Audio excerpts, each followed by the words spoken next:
Oh man, I didn't know all these power lines are going to be right in the view for the intro. Should we go somewhere else? I don't know. Yeah, this used to be such a good view. What happened? Well, this is our cons for Denver video, so this is perfect. We'll roll with it. Yeah, well, Denver sucks. Denver does not suck. Why have you lived here your whole life then?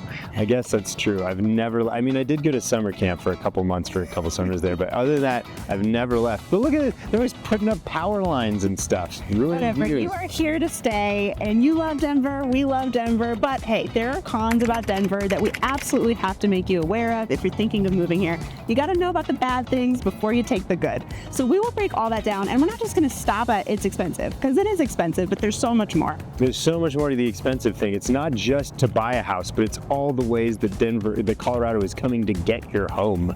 So stay tuned, and we will talk you through that. We are Jake and Megan Freedle. We're your brother-sister team, full-time real estate agents, part-time tour guides to all things Denver living. So reach out to us with any questions you have about real estate, and enjoy the video because we're excited to talk to you about Denver. Denver is so expensive. Everybody starts with the cost of living. Everybody knows that Denver is expensive. Can we start with something more exciting or like a little bit off the beaten path? Yeah, I guess so. Yeah, so interesting thing we do need to talk about is the size of Denver, right? So the Denver metropolitan area has about 3 million people, and that's kind of an odd size. If you're coming from the Bay Area, if you're coming from back east, you're used to these large cities, and there's a lot of great things that a large city provides. On the other side, if you're coming from Texas, you might be from a really friendly small town, and you're coming in, this feels kind of weird. This feels kind of different. It's a much bigger. There's a lot of pollution. There's a lot of problems. Yeah, Denver is not really either of those. I personally find it's kind of the perfect size city, but if you do have this expectation of it being really rich with city life or having a really small town feel, you might feel a little disappointed. So some of the problems with being in this sort of medium-sized city where it's too big to be a little small friendly town, but too small to support a lot of things that big cities like Chicago have, is that the public transit is awful here. I mean, it's really lacking. If you come from a place like Chicago or Boston or whatever, you're going to be super disappointed in our little light rail system. We do have some good things coming. They're working a lot on these transit corridors, and there's the BRTs coming in. So it is getting better, and even after it gets better, you're probably still going to be disappointed.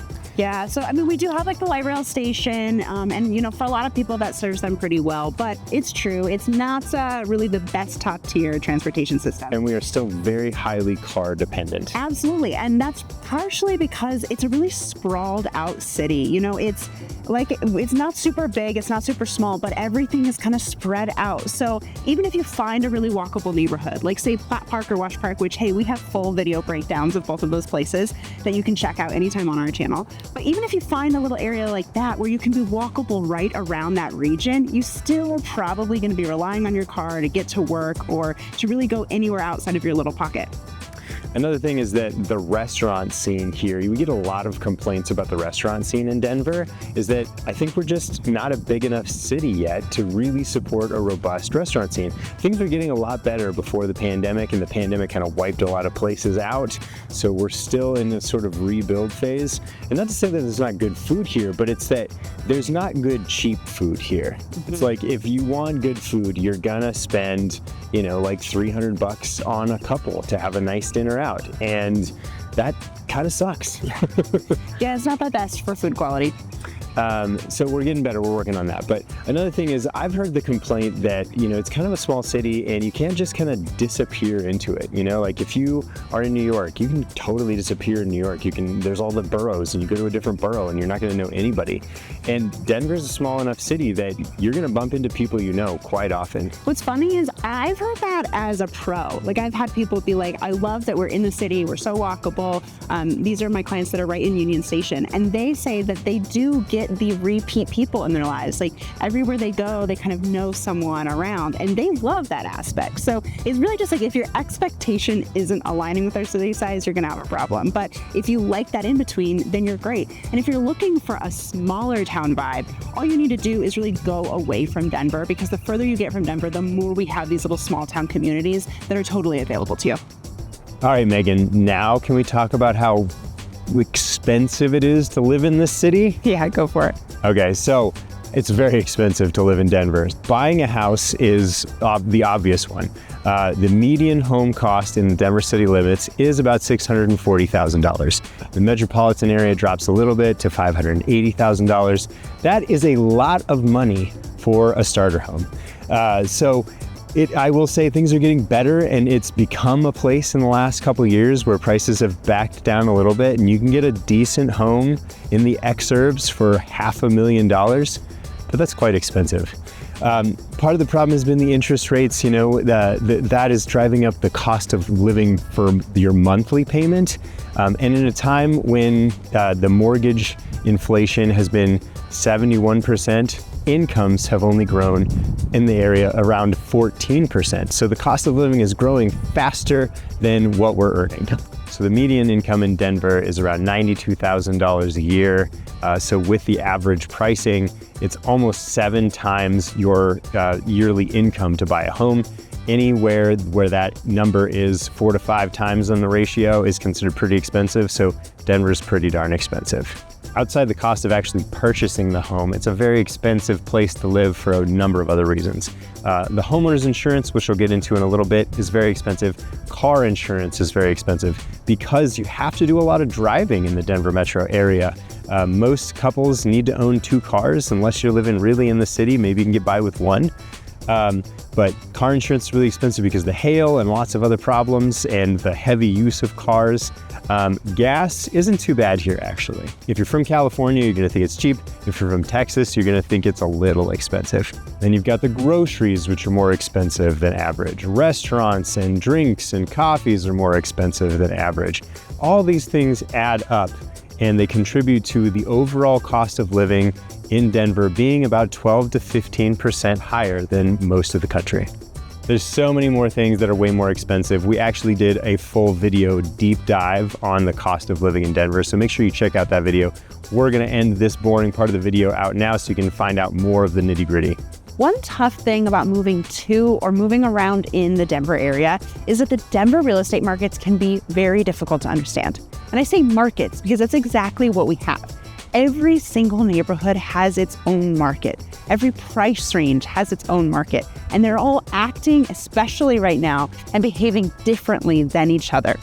This is a particular struggle we are seeing with buyers moving in from out of state.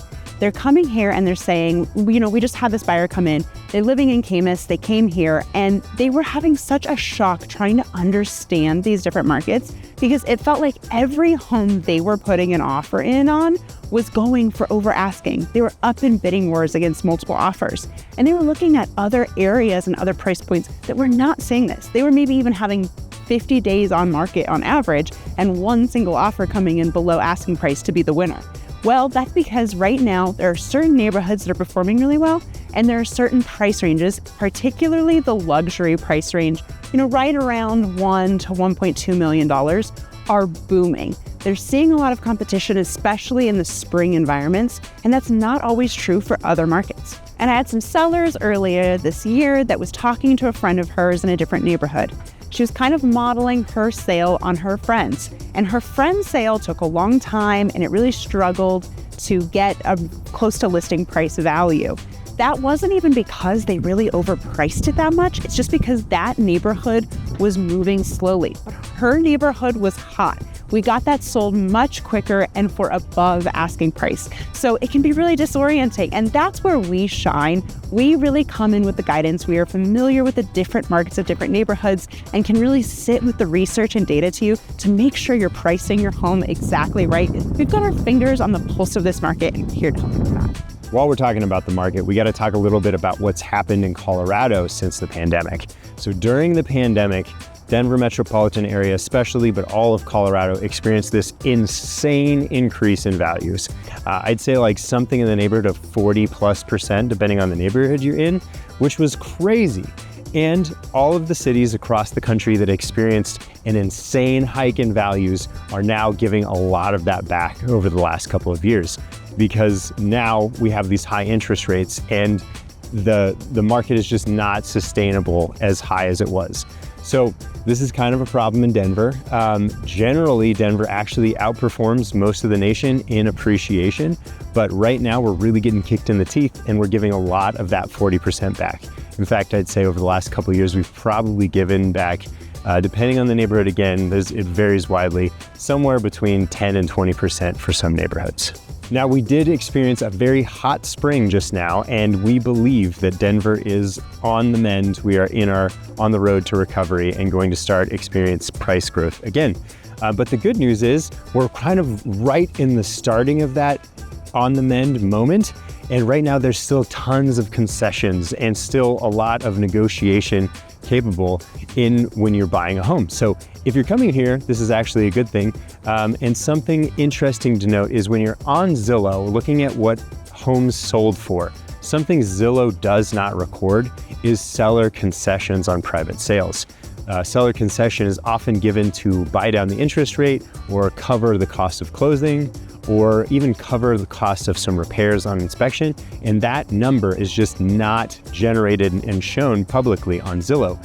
On the MLS, we have access to when an agent records, yes, we closed at $1 million, but we also gave $25,000 back because the furnace was out and we didn't have time to do it before closing, so we just gave the buyer some costs. So it's a great time for that, actually, if this video doesn't dissuade you from moving to Denver, to come in and get some good closing costs covered. What I forgot to mention about the concessions really is that they are available widely for when you just make an offer, not just from getting them from an inspection negotiation. So you could walk in and say you're buying whatever house at $750,000. You can make an offer at $775,000 and get $25,000 in concessions. This is a pretty common negotiation right now. We've got values that were higher, so homes are appraising at higher values so we can get more concessions for the benefit of your purchase and keep the costs low at closings. Now, another con we're going to talk about is the problem of attached housing in Denver. What I mean with attached housing is anything that's like a townhome or a condo, whether stacked or side by side. They all kind of run into a similar issue where, number one, HOA fees, especially right around the Denver area, can be very high. If you're looking at a high rise in Denver, you might be looking at an $800 a month HOA. And if you're looking a little further from Denver, a townhome with almost no amenities could still be costing you $400 a month in your HOA. The reason this is a Denver-specific issue is, you guessed it, it always comes back to insurance. Because of all of those insurance companies pulling out and not agreeing to cover lots of areas in Denver, this has created a shift, especially for these townhomes and condos where they're having to pay for big insurance policies for large and expensive areas. What we've seen is these HOAs in the last few years have skyrocketed. I've had folks tell me that sometimes their HOA has even doubled in just a few years. One thing that we're also seeing with this is maybe a little bit of misrepresentation in the HOA fees. I'm seeing more often townhomes that used to be fully covered by the HOA. I'm talking your roof goes out, that's okay, the HOA is going to take care of you. That's a massive appeal to most people when they're looking at buying a townhome. Some of these policies are actually shifting to being not covering the exterior. That means you have your HOA fee, maybe it's lower, it looks more attractive than the neighboring units, and it's only $250 a month. But you still are having to get your own insurance for all of the exterior maintenance and pay that deductible when the time comes. It's basically like having a single family home without a lot of the perks of the single family home. And this is a major issue that we're experiencing in Denver. All right, this is one for all the single fellas out there. Apparently, the dating scene is awful in Denver, and we call it Menver for a reason.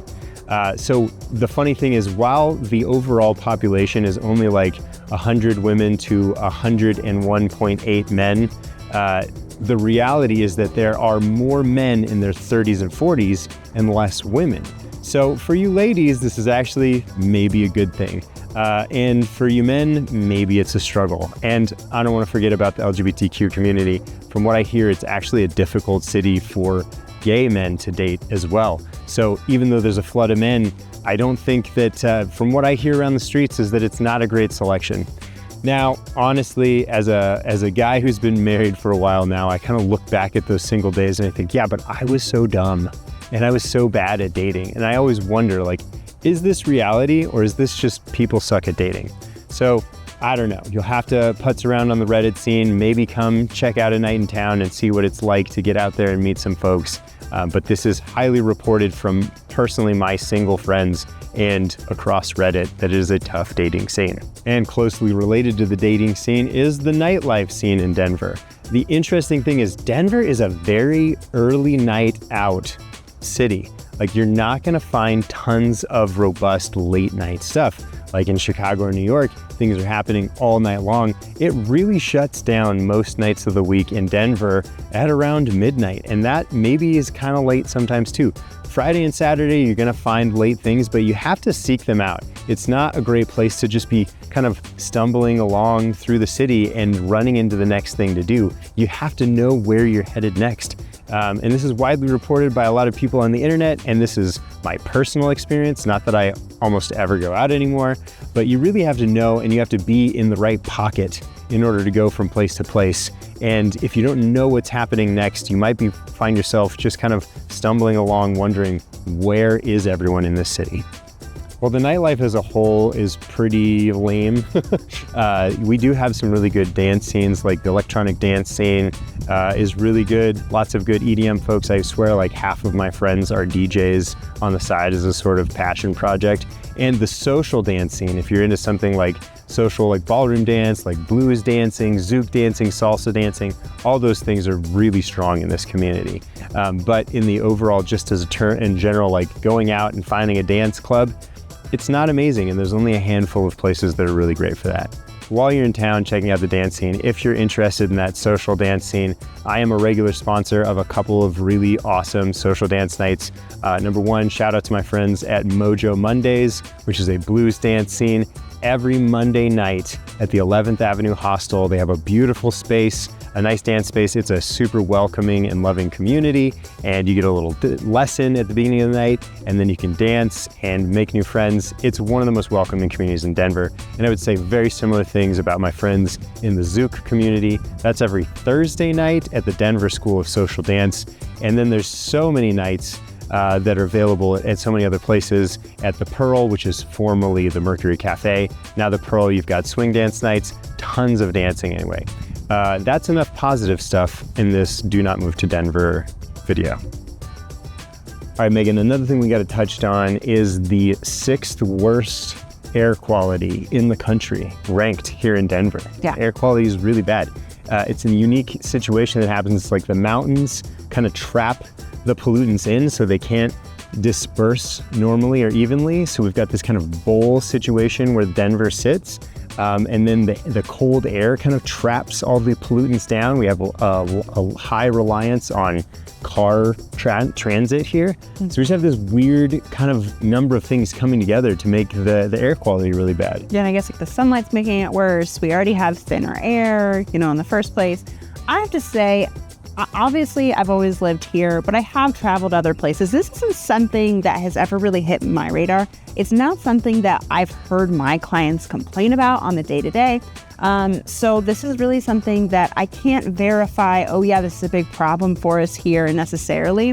Where I can step in practically and say that something is a real thing that we experience is wildfire season. When those fires burn in the mountains, and it might not even be a Colorado fire, it could be blowing in from another state. That really notably affects our air quality. Like, there are days where you want to go out for a hike and it's just not a great time to do it because you can feel the smoke in your lungs. And that's like a real life practical thing that I've experienced. Yeah, and there were a couple of bad years, like 2020 and 2021 were horrible years. Like Montana was on fire, and New Mexico was on fire, and Colorado was on fire. And it all was converging in this way. Like, the only way we were supposed to socialize with people was outside. And if you went outside, there was ash raining down on the parks. So as things get warmer and we see more and more fires, I don't think they're doing a great job of mitigating and removing all of the dead wood from the mountains. So more and more fires here in Colorado, and like Megan said, anytime there's a fire somewhere else, it gets blown here. Yeah, and I will still say it's still a niche, very seasonal, selective, like occasional thing. I don't feel like, it's not a common thing that we're stepping out and just being hit with this, but it does put a damper on the summer sometimes when you're excited to get out to the mountains and there's nothing but smog and fire smoke. Yep. And then ski culture. If skiing is something that you are thinking you're going to come here and have this super fantastic, easy, accessible activity to do all the time, you might have a misalignment on your expectations and the reality.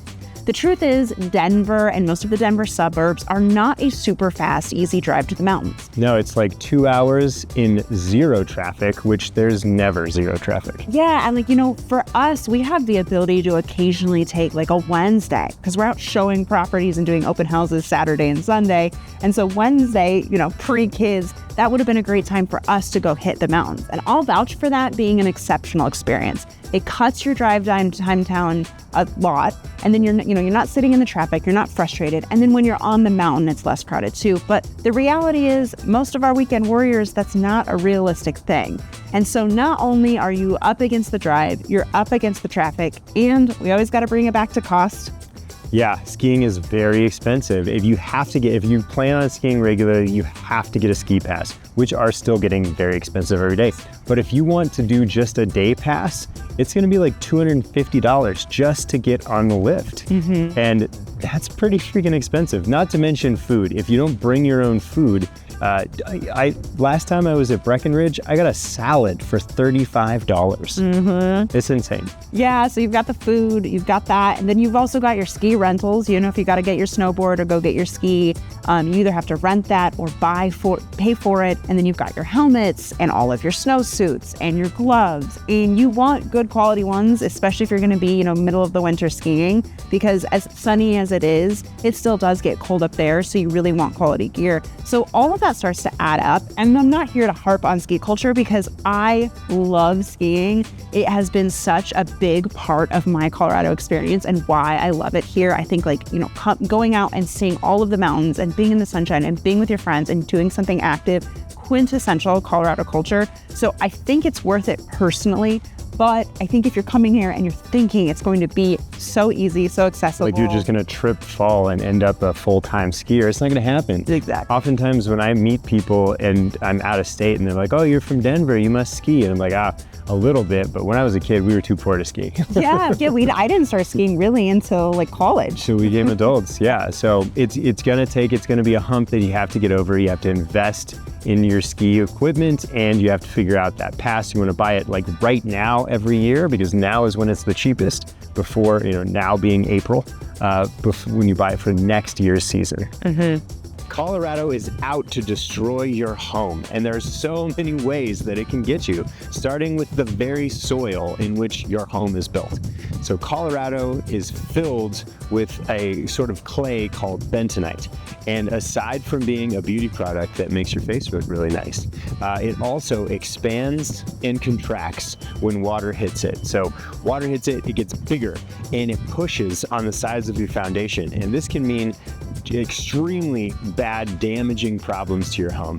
It will makes your floors uneven, it can make your walls collapse in, and it can cost you tons of money. Yeah, it's the reason why in Colorado we do a specific kind of building here that you don't find many other places. It's called float framing, and it's where we leave a gap on the ground when we build the walls of your home to ensure that when that inevitably happens with your soils, that your entire walls aren't going to get squished upwards. So that is, foundation problems are a problem everywhere, but it's an especially big concern here in Colorado that you've got to be aware of when you're looking for your home. Yeah, every time we take people on a tour of a home, we get to the basement and I have to explain, okay, the vertical walls are actually foundation and the horizontal floor is just slab and it's made to move, and it does. Another issue that kind of exacerbates the bentonite problem is if you're in an area that has a floodplain, which, let's be honest, there's not a ton of water in Colorado, but there are this year. Yeah, but most of the water does come from down the mountains and feed the rest of the country. So we have areas where water comes through, and these floodplains aren't huge, but if you're near one, because we have such reactive soil, it makes it an even bigger deal. Yeah, and it makes your insurance astronomical if you are near or in one of these flood zones. So another thing you have to be aware of when you're looking at your homes in Colorado is to just check on that and make sure you know what you're getting into. Yeah, insurance has become a huge problem over the last few years because of all of the problems that Colorado has.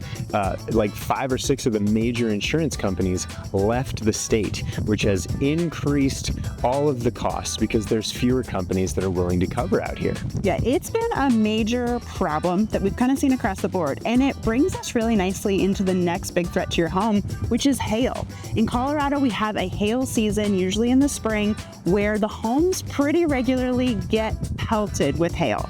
And this can really damage your roof of your home. And when that happens, you have a very short window to get your insurance guy out there, get your roofer out there, get them on the roof together to talk to you. We've learned that the hard way, to talk to you about what is going on with your roof and get that claim filed and get it replaced. But I do have some more bad news. Unfortunately, insurance deductibles on these roofs are also skyrocketing. So you got to make sure you have a great and detailed conversation with your insurance agent. We have great referrals, and make sure that you're well covered and that your roof has whole life insurance, or that we negotiate some roof repairs or a new roof upon purchase. Yeah, and have that conversation with us on a continuous basis. We talk with our clients every year about what insurance is best, because whoever we set you up with your first year might not be the best option for the long term. I mean, realistically, it's not going to be the best option for the long term. Here in Colorado, we do not reward you for loyalty with one insurance company. If anything, they penalize you. So keep shopping every year and reach out to us for the latest and greatest, because we are always up to date on that. I feel like one of the common questions I'm getting for folks moving out of state here is questions about how real fire risk is to their home.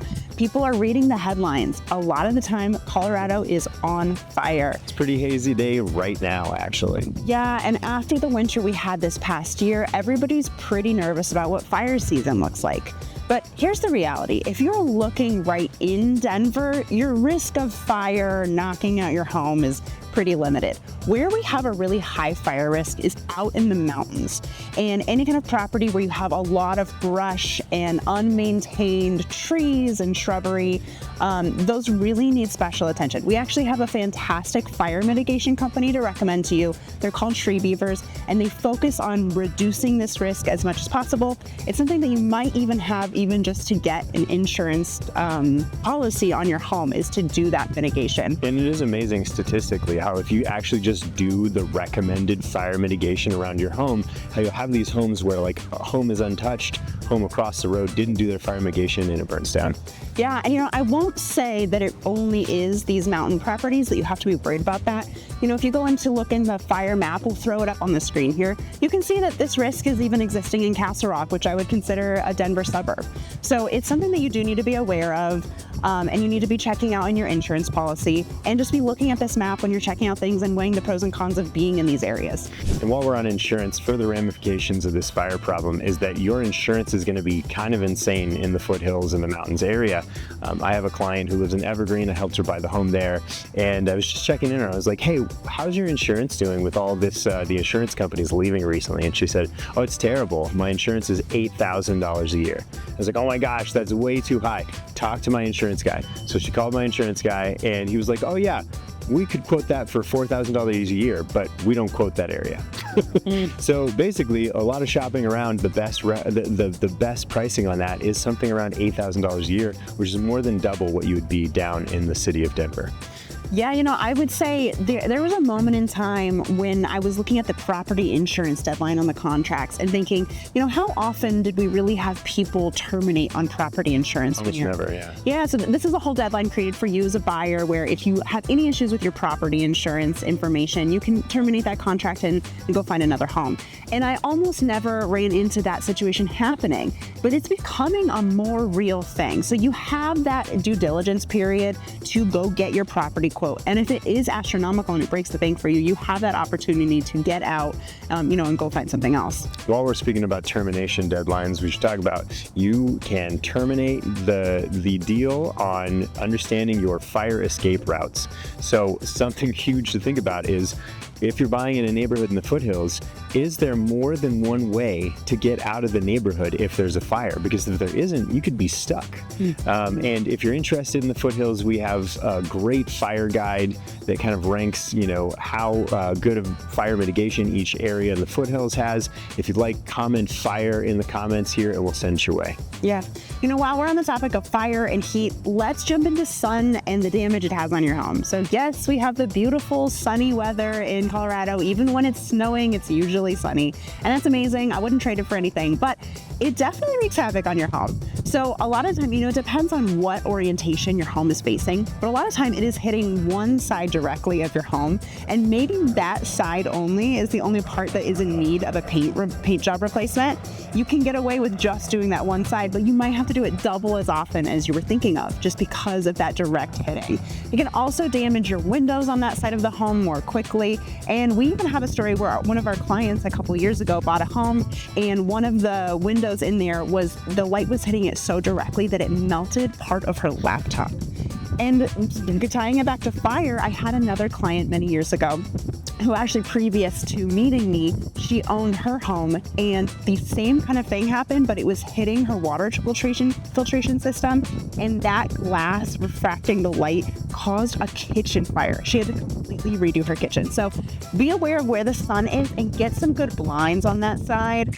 It's not something I even realized was a real threat until I got into real estate. Colorado's a crazy place. You got to be hardy people to live here. I love a good swing outro. I know, me too. Do we overdo it? Is it overplayed? I don't know. They're not watching all our videos, right? If all of these things that we've talked about today did not scare you off from Denver, you're totally right. Denver is an awesome place to live. Yeah, we've never left. We've been here our whole lives. We're Denver natives. We've watched it grow. We've watched it change. We've loved it. We've not loved everything, but now you know all the stuff that we think is a pain in the butt. And if that wasn't enough to dissuade you, it's time to find the perfect neighborhood for you. Yeah, in addition to being lovers of Denver, we are also lovers of real estate. That's what we do for our full-time jobs. And we are so excited to hear all of your Denver real estate questions. Reach out to us with any of them. All of our information is in the description below. Thanks so much, and we'll see you next time.